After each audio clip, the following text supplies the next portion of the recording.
Ladies and gentlemen, good day and welcome to the Q3 and 9 months FY26 earnings conference call of Finolex Cables Limited. As a reminder, all participant lines will be in the listen-only mode and there will be an opportunity for you to ask questions after the presentation concludes.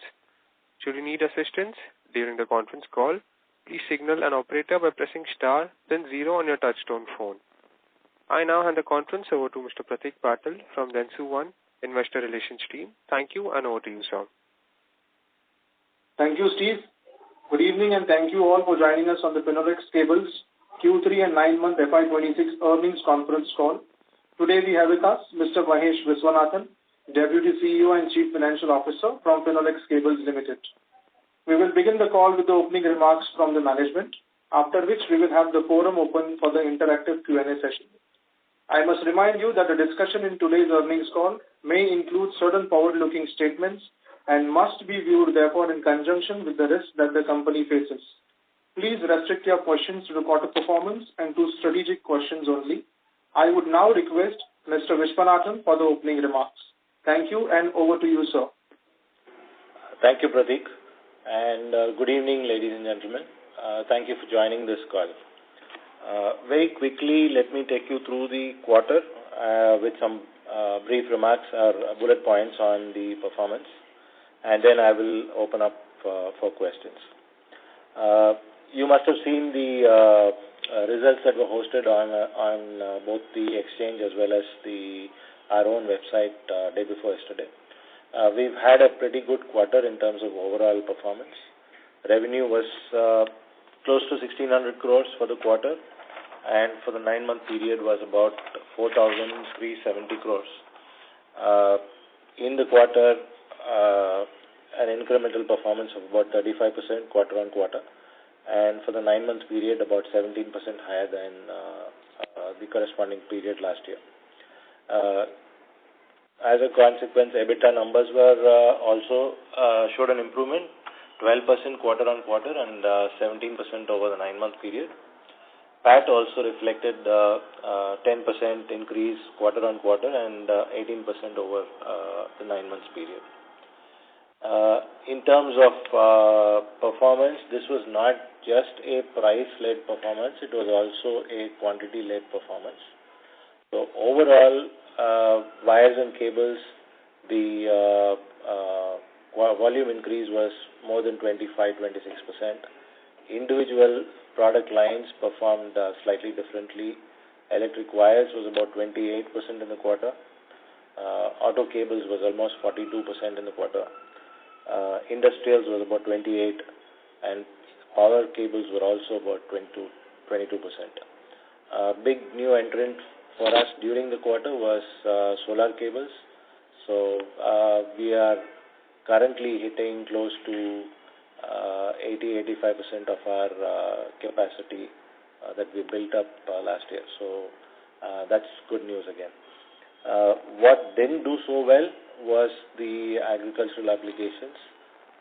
It was off-season and there were pricing issues, so the overall numbers on the agricultural side was a little lower than the previous years. The other part of the quarter was the continued increase in copper prices and commodity prices.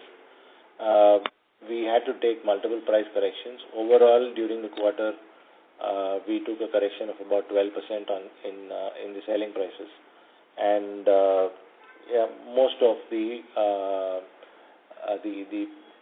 input price increases have been covered. Utilization, like I mentioned earlier, solar, auto, and power cable plant utilizations are in the late 70s. Others are catching up.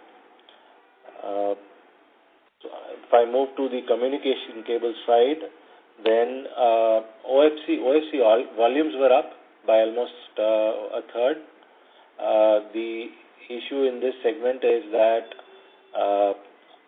during the quarter and prior quarters, fiber prices had been depressed. We are now seeing a reversal of that trend. Globally, fiber prices are hardening. The overall demand outside of India in fact, including India, has strengthened considerably, and we are now witnessing a period of shortage both on the preform side as well as on the fiber side. That is as we speak today, and prices are hardening. So from an average of about slightly under $3, which was prevailing during quarter 3, the prices currently, as on date, are closer to $5 mark. So that's the extent of the demand pull that has happened over the last few months. So the net effect of this will be seen in the coming quarters. As a corollary, the investment that we are making on both the preform factory as well as in the expansion on draw towers, those investment, the work is progressing fairly good. Currently, the preform factory is under production trials, and we expect to commission it within this fiscal. The fiber draw expansion, the building is more or less ready. Equipment for phase 1, that is to take up the fiber capacity from 4 million to 6 million. That equipment is already at site, and as soon as the clean room work is completed, we will start the installation there. And the second part from 6 to 8 million, that equipment is expected to reach by March end. So we expect to have a fiber draw capacity of about 8 million kilometers by end of Q1 in the coming fiscal. CapEx, in the quarter we spent about 36 crores, and for 9 months it was 146 crores, in line with the projections that we had made in the beginning of the year. So most of those projects should be coming to a fruition by now. We had a very good quarter, like I said earlier, and that also reflected in the cash flows. The cash flow from operations was about 78 crores for the 3 months against 9 crores in the corresponding period last year, and 220 crores for the 9 months against 75 crores in the corresponding period of last year.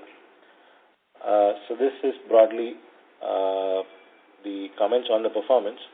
Additionally, one single point I would like to make is that after the announcement of the new labor code going live effective 21st of November, we have reassessed the obligations towards gratuity and have taken a provision of 6 crores, which has been booked in this current quarter. So that's it from me for opening remarks. So now I'm open to questions. Thank you.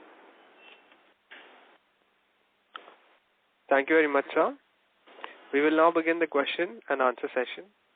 Anyone who wishes to ask a question may press star and 1 on their touchtone telephone. If you wish to remove yourself from the question queue, you may press star and 2. Participants are requested to use handset while asking a question. Ladies and gentlemen, we will wait for a moment while the question queue assembles.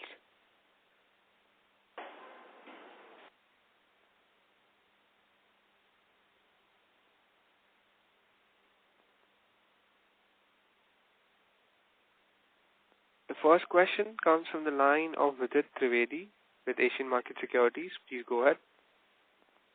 Yeah, hi sir. Thank you for the opportunity. Any update on the BharatNet project as of now? And just wanted to know your views on the way commodity is behaving and the overall outlook, and how many price hikes have we taken as of today? Okay, so let me talk about the commodity first. Well, it's very difficult to predict where it will reach and how long it will stay there. So even in the last couple of weeks, you have seen movements which have taken it up to 14,000, then it's back to 12,800, and then again back to 13,200. So it is a bit of a yo-yo at this point in time. Difficult to predict how the swings are likely to be. What we have always been doing and we will continue to do is to not take long calls, look at what we need to produce, and therefore procure only that much quantity and buy on average, which is what we've been doing all along, and treat it as a pass-through to the extent possible. While there will be a lag in passing on any changes, that will even out over a longer period of time. The next part of your question was how many price changes have we taken? Last quarter we took 5 with an overall correction of about 12% in the selling prices. This quarter, between January and today, we have already done 2 changes. So as and when it is necessary, depending on how the fluctuation is or how big the fluctuation is, we will take that call. We also need to keep in mind as to what level the market can bear, because at some point things might become inelastic. So we keep that in mind. Your second point was on BharatNet. As I mentioned in the earlier call, we have not secured a direct position on the BharatNet Phase 3 tenders that were floated by BSNL. But given the fiber position in the global market at this point in time, we are getting inquiries from participants who have secured positions. So it's a little too early yet, but we are hopeful that there will be adequate business for us over the next 2 years from these projects. Got it, sir. Sir, what's the in terms of percentage, the price hike have you taken during this quarter? 5, I think. Sorry? 5, I think. Okay. So second question is on the inventory days.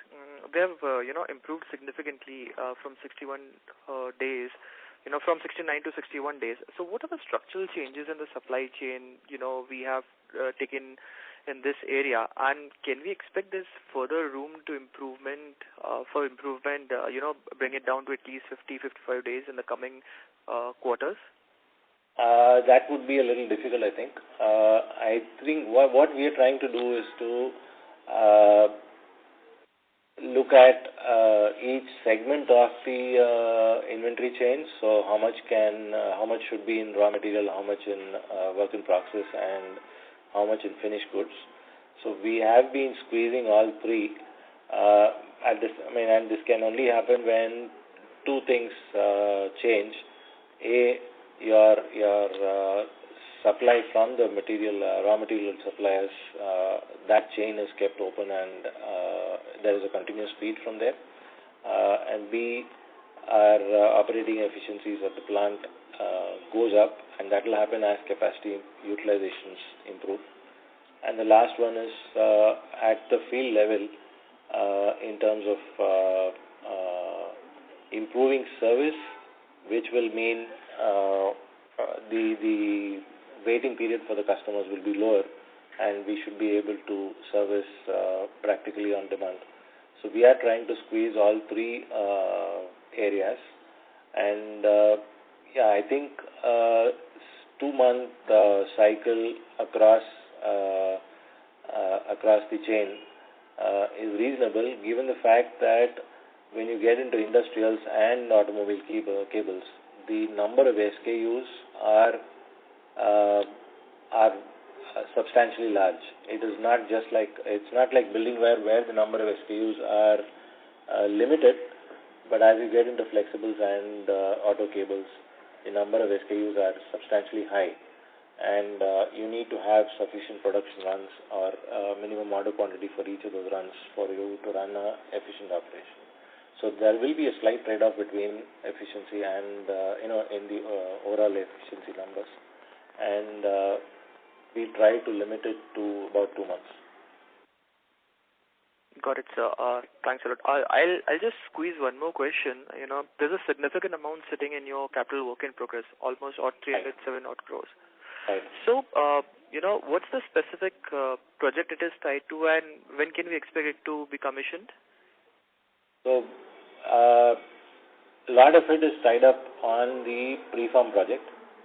So, as I mentioned in my opening remarks, the preform factory is right now production trials are ongoing, and we expect to commission the plant by next month. So when that is done, out of the 300, about 230 or 220, somewhere around that, will get capitalized. So then you will only be left with what is there for the fiber draw towers, which will get capitalized in the coming quarter. Got it, sir. Thanks a lot. All the best. Thank you. Ladies and gentlemen, if you wish to ask a question, you may press star and 1. The next question comes from the line of Shreya Wazir with BMSPI Capital. Please go ahead. Hi, good evening. Thank you for the opportunity. So, sir, there have been a lot of talks on a few big players with deep pockets entering the space. So how do you see their capacities ramping up, and what product segments of Finolex will get affected and how? If you could just throw some light on if you see a meaningful impact on our business operations due to the entrance of these players. Okay, so over the last 1 year, there have been announcements from the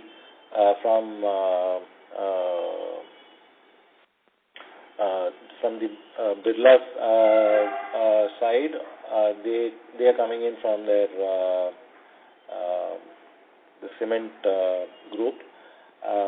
They are putting up a wire and cable factory, and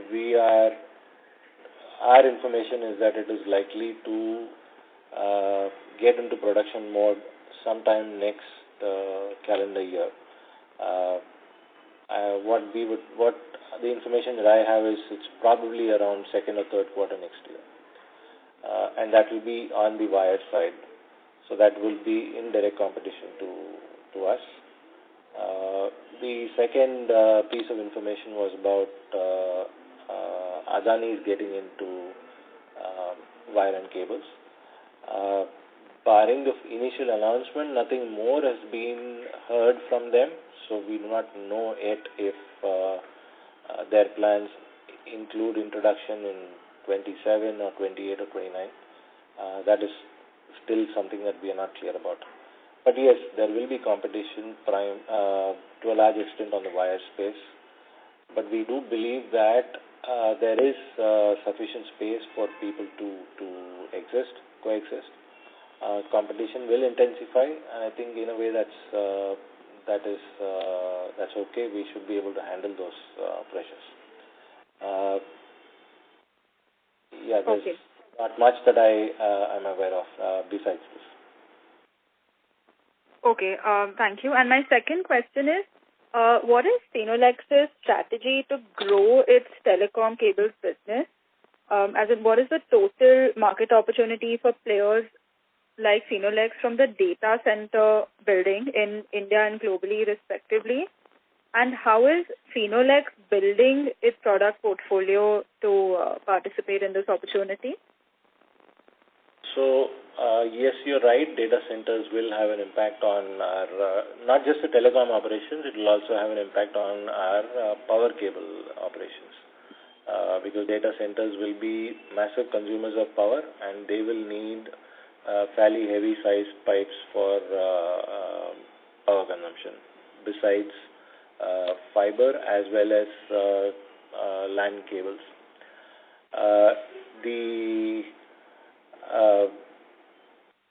So that could lead to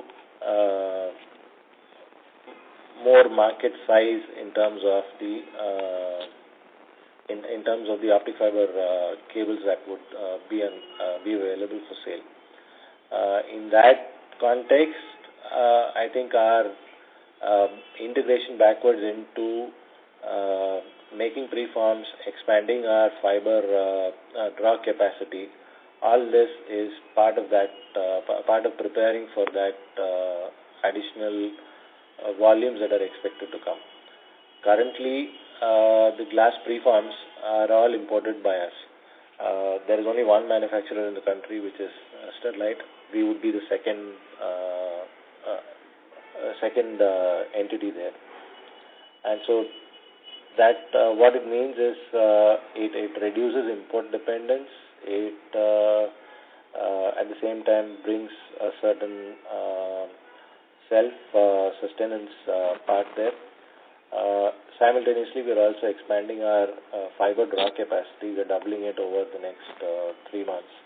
So that would again make products available. Designs that would be necessary for data center applications, we already can make them. So that is not so big a challenge. The capacity to make those is also available with us at this point in time. So again, that is not a big challenge. So material availability at the moment is an issue, like I mentioned in my opening remarks.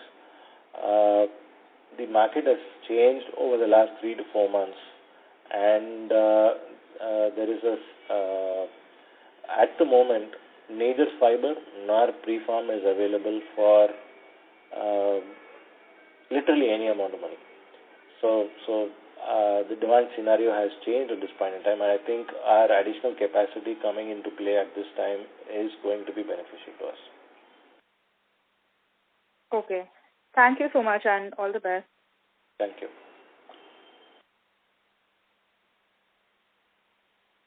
Thank you. Ladies and gentlemen, if you wish to ask a question, please press star and 1. Participants who wish to ask a question to the management may press star and 1.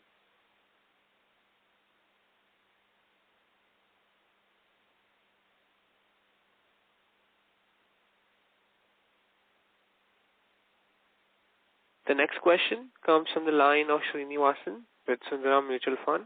Please go ahead. Hello, sir. Thank you for the opportunity. Am I audible? No, you are not audible. Is it better now? Can you hear me better now? Sir, can you please use your handset? Yeah, I am using the handset. Okay, you may go ahead. It's slightly better now. Let me try and see if I can hear you completely. Sure. Yes. Two questions. Firstly, on our expansion that we're doing, I think you mentioned that from 4 million kilometers, we are going to 8 million kilometers by Q1 FY26. So I wanted to know, what is the revenue that we could generate this asset, and if you can tell me, how the margin profile will improve, because we were mentioning about realization going up from about $3 to $5. Correct. So over the last 2 to 3 years, the demand globally was a little depressed in relation to capacities available. So prices which were running at about $4.50 had slipped to slightly about $2 over the last 2.5 years, and that has now changed in the last few months. We understand that there is a lot of application in the defense industry. We also understand that there is a lot of applications in the data center industry overseas, which is pushing this demand to these levels. And as the previous participant asked, as more and more data centers get up to a functioning stage in India, this demand in India will also increase. Add to it the BharatNet and other programs that are likely to come in the future. I think over the medium and long term, the demand is fairly robust. The issue in this industry has been where you are dependent on the telecom side, and especially in our country, bulk of the funding comes from government programs. And if that funding is not consistent or sustained over a period of time, then you do have blips.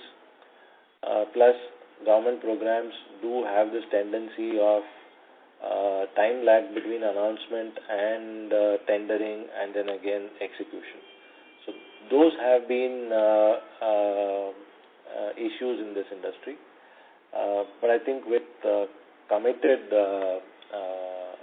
funds for those programs, we should see a period where over the next few years, besides data centers, you will also get in AI applications, and a lot of fiber will be required.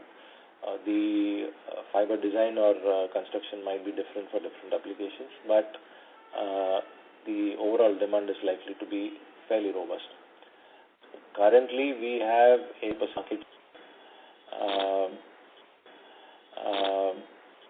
The biggest player is Sterlite, followed by the Birla Stable, and then HFCL. But we should be able to grow from here on with our additions to capacity. So could you just answer the second part of my question? Like, what is our current capacity? 4 million, what is the potential in terms of top line, and what margin do you think swing we can expect given that top line has gone up? Okay, the top line potential is not simply a multiplication of the capacity times the fiber prices. The top line would depend on the cable selling prices, and again, cable selling prices would depend on the design of the cable. It should go up now with fiber prices going up, but depending on the configuration within the cable, prices can go up to 150,000 to 180,000 per kilometer of different kinds of cable. So it's a little difficult to estimate it, but let me try. I think with the additional capacity that we have put up, total revenues from this can go to about anywhere between 600 to 700 crores in a full year. Okay, this is the additional revenue or the overall revenue, you say, sir? This would be the total revenue. Okay, and margins, how is the margin improvement here for us, given the prices have gone up? If you look at our numbers, if you go back and look at our numbers, when utilizations were higher than 75% or so, we have generated margins, EBIT margins of around 9-odd%. It's only in the last 3 years or so that number has fallen to the levels they are now, 2.5% or so. So there is a potential that it can go to about 8-9%. Got it. So, and just one last question. We generate a very healthy amount of cash flow every year. So what is our plan in terms of reinvesting after this? Okay, so like I mentioned in the beginning, capacity utilizations are starting to go up. I also mentioned to you that automobile and solar applications are touching their 80% numbers. So those are areas where we can look at additional investment. There is a need as well. Even within the construction wire, as we see capacities climbing beyond 70, we should start planning for something new. So because planning to execution will take about a year and a half. So as we see those numbers inching up and touching 70, we would start planning those. So those are areas where we will invest. Whether it will happen next year or the year after, that will depend on how quickly the ramp-up happens. We had already mentioned other potential areas where we could grow, and 2 quarters ago we commissioned our E-beam plant, and that opens up multiple applications for us. So as we get the clearances and certifications, we should start investing for those applications as well. So these are possible areas. Got it. Thank you, sir. Thank you. Thank you. The next question comes from the line of Vineet with Investec. Please go ahead. Hi, good evening, sir. Thank you for giving the opportunity and very strong set of numbers. Congratulations on that. So a couple of questions from my side. One is the inventory levels in the channel, given such a strong growth we've had and even the industry, and considering the price increases we've had, would it be right to assume that there would have been some bit of pre-buying which would have happened in Q3, and consequently, at least at the start of Q4, the channel inventories would have been much higher than usual? I believe so, yes. The channel inventory would have been higher than usual. I believe so, yes. And, sir, if you were to hazard a guess, how much could it be different than the usual levels? I think for all the participants in this industry, some amount of volumes were pushed by the constant commodity price increases.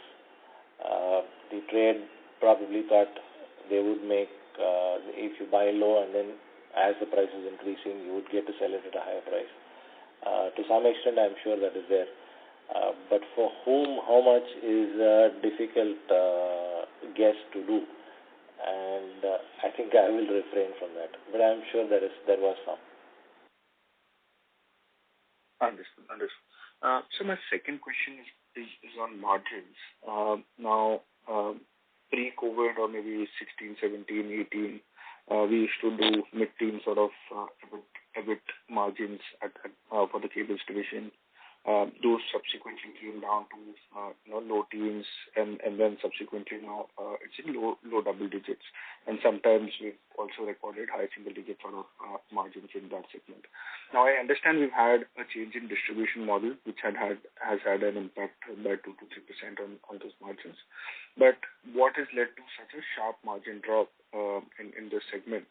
And should we think that these are the bottoms and these should they stabilize here, or we should see an improvement from here on?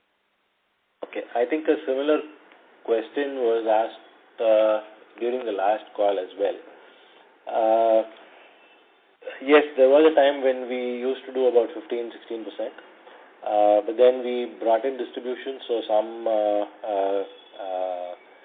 money had to be surrendered there to ensure that the distributors' costs are managed.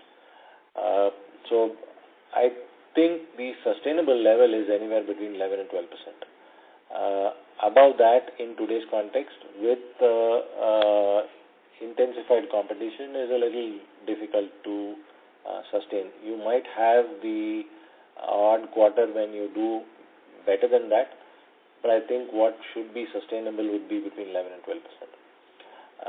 We are slightly behind that at this point in time. That also has to do a little bit with the change in mix. More of automobile cable-related sales or more of industrial products tend to depress the margin a little bit because of the nature of that business. As the volumes grow faster and higher on the construction side, then the balancing would happen. So if last quarter the margins were about 11.5% or so. This quarter it is dipped a little bit. So it depends on which quarter what takes higher share of the pie. So the mix is also a little bit of an issue. But so just as we were discussing some time back, with competition likely in the next 12 months' time, don't you think, again, that will have some bit of pressure, if not much, and consequently margin expansion from these levels will be tough? There would definitely be some pressure. I don't discount that at all. There would be some pressure, and we need to be prepared to handle that. And I think one of the things that we are doing right now is to make sure that our channel continues to be motivated, that our distribution network continues to be motivated, and that we also educate them more about life cycle cost and things like that, so that people understand that when they buy a product like ours, when you use it for 20, 30, 40 years. And so your investment at this point in time is going to pay you back over those 30, 40 years. And everybody may not have the same level of quality that we have. So that is something that we would need to reinforce in our marketing pitch.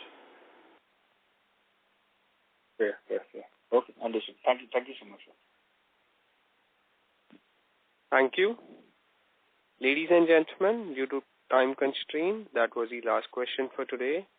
I now hand the conference over to the management for closing comments. Thank you, ladies and gentlemen, for participating in this conference today.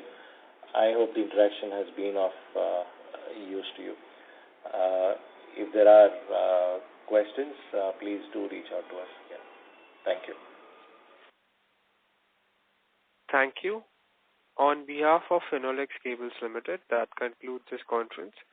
Thank you for joining us, and you may now disconnect your lines. Thank you.